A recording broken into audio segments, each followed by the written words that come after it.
नमः शिवाय। हर हर महादेव शंभू। जय माता दी मित्रों, कैसे हैं आप सब। शिव शक्तोम चैनल पे आप लोग का हार्दिक स्वागत है। चैनल पे यदि नए हैं तो विनम्रता से निवेदन करूंगा कि चैनल को सब्सक्राइब कर लें ताकि हमारे द्वारा बनाई हुई कोई भी वीडियो सबसे पहले आपको प्राप्त हो। वीडियो में दिखाई जाने वाली जानकारी यदि आपको अच्छी लगे ज़रूर लाइक करें, शेयर करें, सब्सक्राइब करें। और शिव शक्तोम चैनल पे पहले से ही बहुत सारी और भी ज्ञानवर्धक वीडियोज़ हैं, आप उनका भी लाभ ले सकते हैं। हो सकता है कोई वीडियो आपके मतलब कि आपको ऐसी मिल जाए कि आपका देखने का नज़रिया ही चेंज हो जाए। तो ज़रूर सब्सक्राइब रखिए। और जो हमारी कोशिश होती है नित्य प्रति की कोई ना कोई नई जानकारी, कोई ना कोई ऐसी ज्ञान से जुड़ी बात जो है, जब जानकारी मिलती है फिर उसके बारे में रिसर्च की जाती है कि आधारहीन है या नहीं है, या आधार है, कहीं ना कहीं लोक कल्याण से जुड़ी हुई है, तो फिर उसके बाद जा कर के वीडियो को जब अपलोड किया जाता है, चैनल को आप सब्सक्राइब रखते हैं तो अपने आप ही आपको नोटिफिकेशन मिल जाता है। आज एक ऐसा प्रश्न के बारे में बात कर रहा हूँ, लेकिन वीडियो शुरू करने से पहले मैं कहीं ना कहीं बहुत ही साफ शब्दों में निवेदन करना चाहता हूँ कि हमारे चैनल का या हमारा कोई भी उद्देश्य जो है किसी भी अंधविश्वास को बढ़ावा देना, किसी गलत गतिविधियों को बढ़ावा देना, ये बिल्कुल भी नहीं। कुछ एक वीडियो जो बनाया गया वो सिर्फ जानकारी के लिए है, उसको जानकारी की तरह ले। यहाँ से कोई तंत्र मंत्र, ये यंत्र दीक्षा कुछ भी नहीं है, सिर्फ जानकारी के लिए बात कर रहे हैं। और कहीं ना कहीं जो कमज़ोर या बुद्धि के हैं, जो कई होते हैं ना कि थोड़ा सा ऐसी चीज़ें जो हैं जो थोड़ी सी समाज से छुपी हुई चीज़ें हैं, जब उनको देख लेते हैं तो कहीं ना कहीं उनका, मैं नहीं चाहूँगा कि उनके एक अच्छे मानसिक संतुलन के ऊपर कोई ज़रा सा भी फ़र्क पड़े, तो वो वीडियो को छोड़ सकते हैं कहीं ना कहीं। क्योंकि आज मैं थोड़ी सी जो है एक अघोरियों की या तंत्र से जुड़ी कोई बात, कोई प्रश्न के बारे में उत्तर देने वाला हूँ कि कई लोगों के दिमाग में प्रश्न आता होगा। लेकिन साथ के साथ मैं ये भी नहीं चाहूँगा कि कहीं ना कहीं जो लोग उस चीज़ को पसंद नहीं करते, मर्यादा का पूरा ख्याल रखने की मैं अपनी तरफ से कोशिश करूँगा। लेकिन कहीं ना कहीं पहले पूरा वीडियो को देखिएगा, तब अगर आप चाहेंगे भी, हाँ किसी बारे में आप कमेंट करना चाहते हैं तो मर्यादित शब्दों में फिर करिए। क्योंकि आज मैं बात करने वाला, कई बार बहुत सारे लोगों के ये प्रश्न आता है कि अभी महाकुंभ में भी इसके बारे में शायद एक चर्चा उठी थी कि जो अघोरी हैं, जो साधु जन हैं, कहीं ना कहीं वो कपाल क्यों धारण करते हैं, खोपड़ी, कपाल। और कहीं ना कहीं महादेव को भी महाकपालिक कहा गया है। दक्ष प्रजापति ने बहुत बार जब कहना चाहा माँ सती से अपने यज्ञ में भगवान शिव के बारे में, तो उन्होंने कहा कि वो तो कपालिक हैं। क्या अर्थ है कपालिक का? कपाल धारण करने का क्या मतलब है? जो चाहे आप मुंडमाल धारण करते हैं, वो एक और अनदर रहस्य है भगवान शिव का कि मुंडमाल वो क्यों धारण करते हैं। पहले भी कई बार वार्तालाप हुई है, लेकिन शिव जी की कृपा होगी तो बड़ा सुंदर चरित्र है। कहीं ना कहीं आपका प्रेम मिलेगा, कमेंट्स आएंगे तो उस पर भी वीडियो दोबारा बन सकती है। लेकिन आज हम बात करेंगे कि जो आम साधुजन हैं, जो पूरी मुंडमाल नहीं धारण करते, वो क्यों एक सिंगल कपाल को, जैसे आपने देखा होगा ना कि उनके हाथ में कपाल होता है, फिर उसी के साथ कहीं ना कहीं वो, और कई तो ऐसे भी वो खप्पर में ही खाना खाते हैं।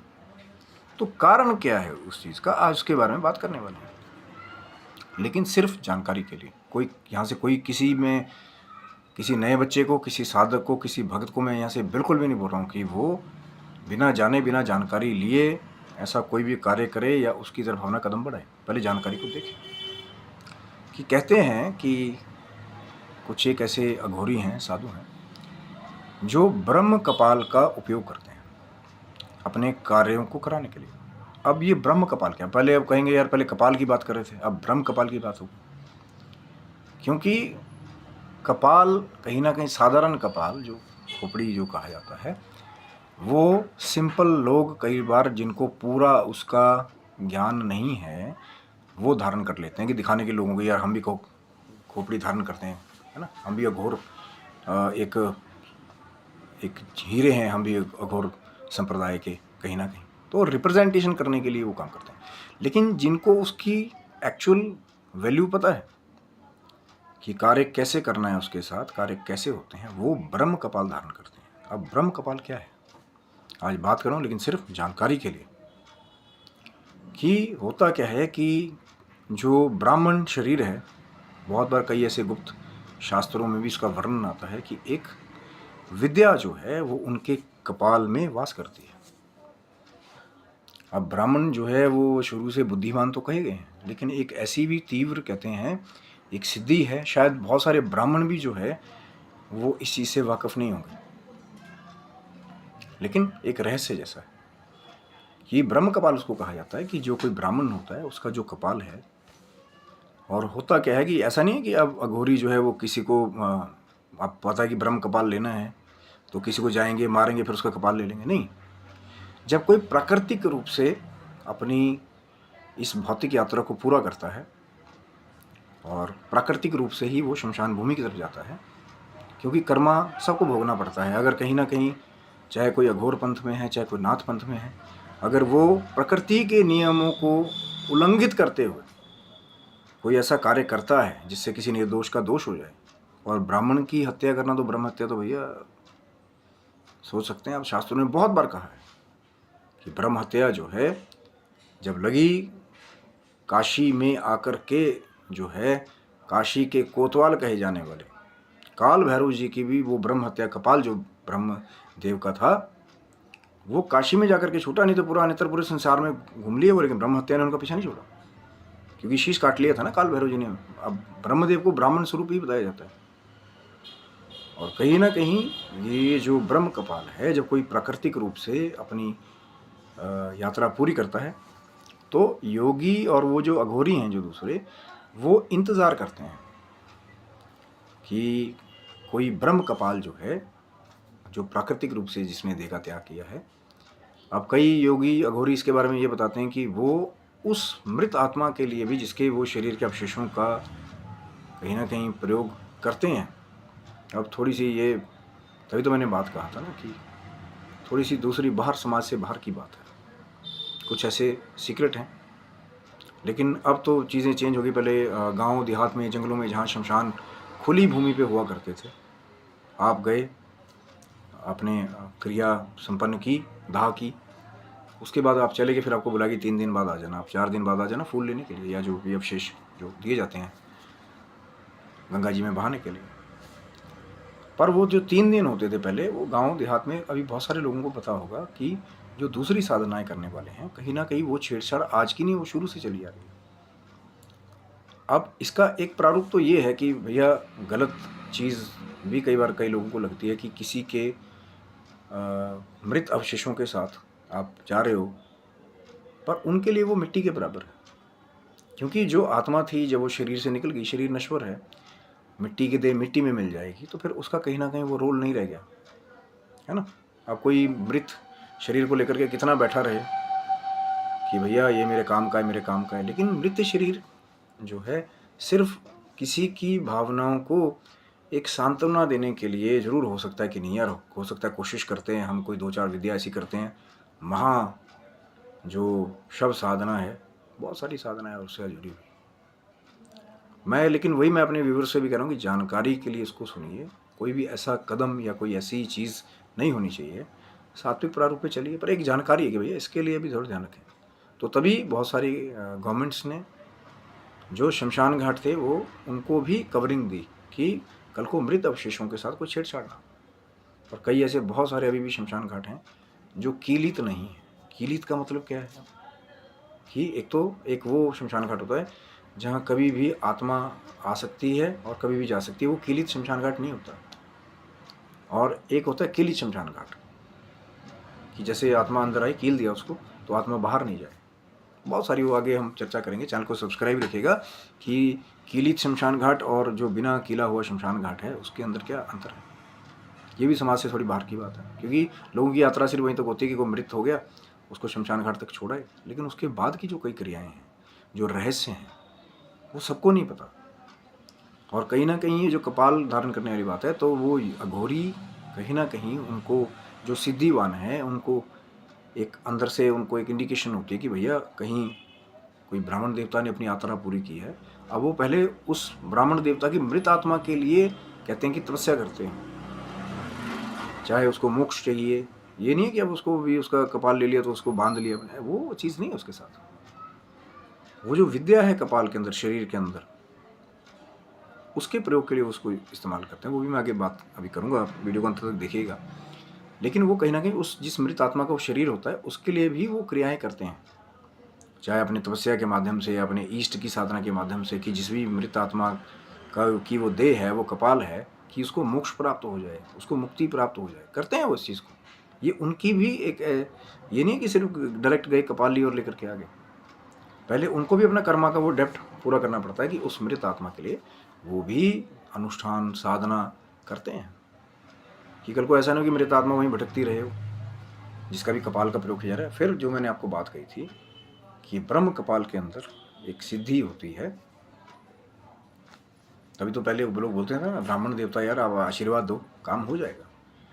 और मैक्सिमम से मैक्सिमम ये देख लेना, अब मैं उनकी बात बिल्कुल भी नहीं कर रहा हूँ कि जो ब्राह्मण जात में पैदा हुए लेकिन उनका गायत्री साधना से कोई लेना देना नहीं है, जो द्विज की संख्या है कहीं ना कहीं 1000 गायत्री जाप से उनका कोई लेना देना नहीं है, कहीं ना कहीं नियम से उनका कोई लेना देना नहीं है, संध्या बंधन से कोई लेना देना नहीं है, मैं उनकी बात बिल्कुल भी नहीं कर रहा, है ना। अब कोई कहे कि मैं बहुत बड़ा राजपूत हूँ और वो तलवार को जो है प्रयोग ही ना करे, चाहे किसी की रक्षा करने के लिए, या अपने साथ जो है वो शौर्य ही उसके पास ना हो, है ना, वो वैसी युद्ध कला तो सीखनी पड़ेगी ना। अब कोई राजपूत आए और बोले कि भैया हम तो बहुत बड़े राजपूत हैं, और कोई पूछे भाई युद्ध कला का कुछ सीखा आपने, कोई सेल्फ डिफेंस समथिंग, बोले नहीं यार तो कभी हमें आता नहीं, तो फिर लोग ने यार थू है तुम्हारे ऊपर, कैसे है आप जो सेल्फ, वो नहीं, मैं उनकी बात नहीं कर रहा हूँ भैया जिनका वारफेयर से कोई लेन देन नहीं, जो युद्ध में लड़ने वाले जो योद्धा हैं, मैं उन राजपूतों भाइयों की बात कर रहा हूँ जो युद्ध में आगे जाकर के किसी सेना में भर्ती होते हैं या कहीं ना कहीं आर्मी का हिस्सा हैं, उनकी बात हो रही है कि वहाँ जाके भी बोले कि नहीं सीखा भाई, है ना। तो ऐसे एक ब्राह्मण है, अगर वो संध्या बंदन गायत्री पूजन कहीं ना कहीं इनके साथ उसका अगर संबंध नहीं है, तो ब्राह्मण जात में जन्म लेने का क्या लाभ है। तो फिर तो बिना भी कहते हैं ना कि पशु तो है पर पूंछ नहीं है ना। तो ऐसा ही है कि ब्राह्मण जात में पैदा हो गई, लेकिन कहीं ना कहीं वो साधना गायत्री साधना और वो जो सिद्धि है जो जागृत करते हैं, कुछ मंत्र क्रियाओं के द्वारा जागृत होती है, या पहले से ही आप कहीं कहते हैं जागृत रहती है, बहुत मत है उसके आगे। तो फिर उसके बाद फिर वो जो घोरी हैं, जो वो सिद्ध ब्राह्मण हैं, उनके कपाल को वो प्रयोग करते हैं और अपने साथी की तरह उस कपाल को साथ में रखते हैं, अपने हाथ में। देखना कि पूरा कपाल को स्वच्छता से रखेंगे। अब ये नहीं कि उस कपाल को ले आइए हम पाँव में मार रहे हैं, पूरी उसकी वो पूरी रिस्पेक्ट करते हैं उसकी। और पहले उन्होंने मृत आत्मा के लिए भी क्रियाएं की। अगर आप कई तो बोलते हैं ना भैया घोरियों ने ये कर दिया वो कर दिया, लेकिन उसके बीच में अगर ज़्यादा जाएंगे तो पहले वो उस मृत आत्मा के लिए भी साधनाएं तपस्या करते हैं पहले, कि भैया हम तरीके से जो है हमारे को वो प्राकृतिक रूप से चीज़ मिले। अब घर वालों के लिए तो मिट्टी हो गया ना, जो है ये संस्कार करके आगे, अब शेष जो थोड़े जो विसर्जन वाले थे वो ले लेंगे, अपना विसर्जन करके आएंगे। अब कपाल कितने लोग लेके आते हैं जा करके शमशान घाट से, कपाल क्रिया करते हैं ना लोग बात, इसीलिए तो करते हैं कि संबंध खत्म हो जाए, वो चेतना जो कहीं ना कहीं रहती है दिमाग में वो खत्म हो जाए। वो भी एक लंबा वीडियो है, कईयों को तो बताते भी नहीं है लोग कि भैया कपाल क्रिया कर क्यों रहे हैं, क्योंकि उस समय उनका वो मेंटल स्टेटस नहीं होता। कोई प्रियजन मर गया, ज़्यादातर बच्चे अपने पिता की कपाल क्रिया करते हैं, पर कहीं ना कहीं उसके बारे में उनको जानकारी नहीं होती, उस टाइम उनका वो बेचारे दुख में डूबे हुए होते हैं, कहीं ना कहीं वो उस चीज़ को समझ भी नहीं पाएंगे। पर कई जो दूसरे देख रहे होते हैं तो उनके मन में आता है कि भैया इतना बड़ा वो लिया लकड़ी और क्यों हिट किया जैसे किसी को मारते हैं। वो मैं आगे किसी वीडियो में, चैनल को सब्सक्राइब रखिएगा, हो सकता है आगे बात करेंगे। आज सिर्फ ब्रह्म कपाल के बारे में बात हो रही। तो फिर कहते हैं कि वो जो योगी हैं सिद्ध हैं वो उस कपाल के ऊपर साधना करते हैं, या मंत्रोच्चार के द्वारा उसको कहीं ना कहीं कि 3 बार लिया, मंत्र पढ़ा, साधना सिद्ध किया, 1 2 3 हमारा ये काम कर दीजिए। अब वो जो विद्या, जो ब्रह्म विद्या उस कपाल के अंदर थी, कहीं ना कहीं फिर वो उनके लिए काम करती है। पर इससे खाली ये नहीं कि नॉर्मल कपाल ले आए और भैया वो काम करना शुरू कर दे, उसको उसके लिए साधना भी करनी है। वो जो अब कोई मृत आत्मा ही आपके पीछे पड़ जाए कि भैया मेरे कपाल का कैसे आपने छू लिया, तो क्या करोगे, तो पहले उसका निदान करते हैं आप कि वो आत्मा जो है उसको मोक्ष या जो भी चाहिए उसको वो देने की कोशिश करते हैं पहले। फिर उसके बाद में फिर अपनी उस कपाल के ऊपर साधनाएं करेंगे और फिर कहीं ना कहीं एक पुराने साथी की तरह उसे अपने साथ रखते हैं। कई लोग तो मैंने कहा ना खप्पर में खाना खाते हैं, खप्पर में पानी पीते हैं, आप देखेंगे अगर जाएंगे वहाँ पे, पर बहुत नॉर्मल गृहस्थियों का वहाँ पे इन चीज़ों के साथ ना ध्यान जाएगा और ना ही इस चीज़ को वो समझेंगे। वो फिर गलत कमेंट्स करना शुरू कर देते हैं बिना जानकारी को जाने हुए कि कितना कुछ वो अघोरी भी अगर करते हैं उस ब्रह्म विद्या का प्रयोग, उस कपाल का प्रयोग, और कपाल को धारण करते हैं, तो पहले उस मृत आत्मा के लिए जिसका वो कपाल था उसके लिए बहुत कुछ करते हैं। अब इसमें अलग अलग लोगों का अलग अलग मत है, क्योंकि मैंने पहले कहा था कि हर एक पंथ के हिसाब से, हर एक संप्रदाय के हिसाब से चीज़ें अलग अलग हैं। अघोर जो अघोरी हैं उनका एक अलग एक संस्कारावली है, नाथ हैं उनका अलग संस्कारावली है, जो गृहस्थ ब्राह्मण है उनका अलग संस्कारावली है वेदों के हिसाब से, और कई जो हैं वो सर्वंगी धर्म को मानने वाले हैं। सर्वंगी धर्म होता है सर्वांग धर्म की, कुछ भी खा लिया कुछ भी पी लिया तंत्र क्रिया करने लगे, वो सर्वांग कहलाने लगे, सर्वंगी। इसके बारे में लोग बहुत कम जानते हैं, पर कहीं ना कहीं सब कुछ कर रहे होते हैं। जैसे हो जाते हैं ना वामाचार में कि कभी भी मैथुन कर लिया, कभी भी मदिरा पी ली, कभी भी मांस भक्षण कर लिया और कभी भी फिर साधनों में बैठ गए, वो थोड़ा सा एक अलग टाइप है। तो ऐसे अलग अलग लोगों के संस्कार हैं, तो ज़रूरी नहीं है कि फिर वो जो अघोरी हैं वो उस ब्रह्म विद्या कपाल के द्वारा जो है वो गलत काम ही करते हैं। और हर एक जगह अलग अलग रूप के इंसान आपको प्राप्त होता है। ज़रूरी नहीं कि सभी ब्राह्मण जो हैं वो दयालु हों। अब कई तो अपने मैं कहना नहीं चाहता उन शब्दों को, और कुछ लोगों के बड़े ख़राब एक्सपीरियंसेस भी रहे कुछ ब्राह्मणों के साथ, दोबारा मुड़ के फिर पूजा ही नहीं करवाते, ब्राह्मण से विश्वास ही उठ गया।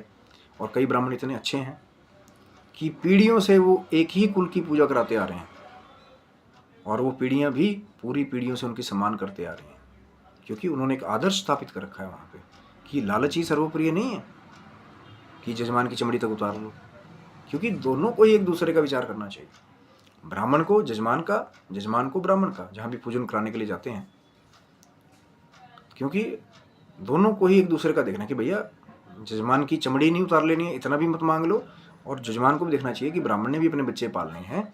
अब कई ब्राह्मण लग जाते हैं कि यार बहुत ज़्यादा मांग रहे हैं, लूट रहे हैं। आप क्यों जब अपने फिर ऑफिस में बैठते हैं अपने हिसाब से पैसे क्यों डिमांड करते हैं, चाहे आप कोई भी बिजनेस कर रहे हो, चाहे प्रॉपर्टी का कर रहे हो। अब वो उस बेचारे का बिजनेस है, उससे वो बच्चे पाल रहा है, उससे उसकी रोटी रोजी चल रही है ना। अब आप बोलो कि भैया 101 रुपये में सब कुछ कर दो, अनुष्ठान भी कर दो बड़ा। कई बार ऐसा भी होता है कि कुछ भक्त ऐसे भी होते हैं, ब्राह्मण उनके लिए फ्री में करने को भी तैयार है, भाव दे करके कि भैया कुछ नहीं है घर में, फिर भी बेचारे का भाव है, कोई बात नहीं बाद में दे देना। ऐसे भी हैं ब्राह्मण कई, पूजा कराइए, आपका अच्छा हो गया, अभी खराब ग्रह चल रहा है, जब आप अपने अच्छे में आ जाएंगे तो दे देना, कोई बात नहीं। पर याद जरूर रखिएगा, मैं हमेशा कहता हूँ, जो आपका बुरे समय में आपको फंसा दे उसको भी याद रखिएगा, और जो बुरे समय में आपका साथ दे उसको भी याद रखिएगा। तो एक वही अघोरी हैं जो ब्रह्म कपाल का प्रयोग करते हैं, लेकिन कहीं ना कहीं उस मृत आत्मा के लिए भी पहले क्रियाएं करते हैं।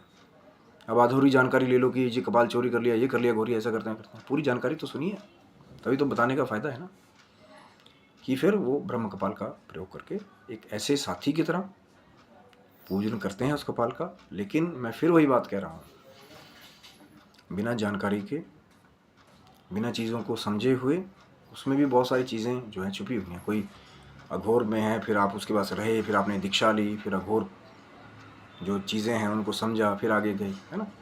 खाली जानकारी के लिए बात करना एक अलग चीज़ है, और फिर थोड़ा सा वीडियो कहीं यूट्यूब पे देखा ना, बस्ता पैक कर लिया, हम भी बनेंगे जी, ब्रह्म विद्या को हम भी सिद्ध करेंगे।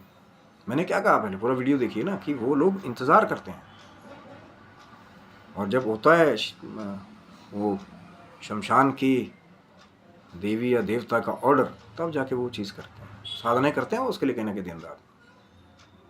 और वो हैं जिनका कोई साधना से लेना देना नहीं है, ये भी विद्या भी मिल जाए, वो मिल जाए। अरे किसी ब्राह्मण का वैसे भी आप सम्मान कर लेंगे, वो आपको आशीर्वाद दे देगा, तो वो ब्रह्म विद्या ही है वो। बस थोड़ा सा फर्क है सोचने का, है ना। पर वो पता होना चाहिए कि कोई सुपात्र है कि कुपात्र है, बहुत सारी चीज़ें हैं उसमें। ब्राह्मणत्व कहना और उसको फॉलो करना, ये दोनों अलग अलग चीज़ें हैं। और चंद लोग हैं, उन्होंने कई बार होते हैं वो पूरे ही खानदान को, कुल मर्यादा को इतना धूमिल कर देते हैं कि सबको लगता है कि सभी ऐसे होते हैं। और कुछ एक ऐसे इतने अच्छे लोग हैं कि उनके आदर्शों पे ही कई बाकी भी अपने जीवन को सत मार्ग के ऊपर लेके चलते हैं। पर डिपेंड करता है ना, सफ़ेद और काले हर जगह। अब आपकी मुलाकात किससे होती है या आप कितने अलर्ट हैं उस चीज़ के बारे में, वो है सोचने वाली बात। तो ये थी ब्रह्म कपाल के बारे में वीडियो। ये चर्चा थोड़ी सी लंबी है कि आगे क्या क्या क्रियाएं फिर उसके द्वारा कई कुछ जो हमारे सिद्ध साधक हैं वो करते हैं, पर वो थोड़ा बाद में आपका प्रेम मिलेगा वीडियो को तो ज़रूर आगे जो ये बात चल रही है शायद फिर आगे इसके बारे में बात करेंगे। तो आशा करता हूँ वीडियो आपको अच्छा लगा होगा, लेकिन सिर्फ जानकारी के लिए। और अगर वीडियो ज़रूर अच्छा लगा है आपको तो लाइक करें, शेयर करें, सब्सक्राइब करें, ताकि और भी जो अच्छी अच्छी वीडियोज़ हम लाने की आगे कोशिश कर रहे हैं, कहीं ना कहीं मर्यादा में एक रह कर के कोशिश हमारी की मर्यादा को भी हम ख्याल में रखें। फिर भी अगर आपको कुछ लगे कि कुछ ऐसा है तो आप मर्यादित शब्दों में कमेंट्स कर सकते हैं। कई बार कुछ चीज़ों की तरफ हमारा ध्यान नहीं जाता, और कोई प्रश्न आपका हो तो वो भी मर्यादित शब्दों में आप पूछ सकते हैं। दास को जो आता होगा पुट्ठा सीधा टेढ़ा मेढ़ा वो आपके साथ शेयर करने की कोशिश करेंगे जैसी समय मिल जाएगा।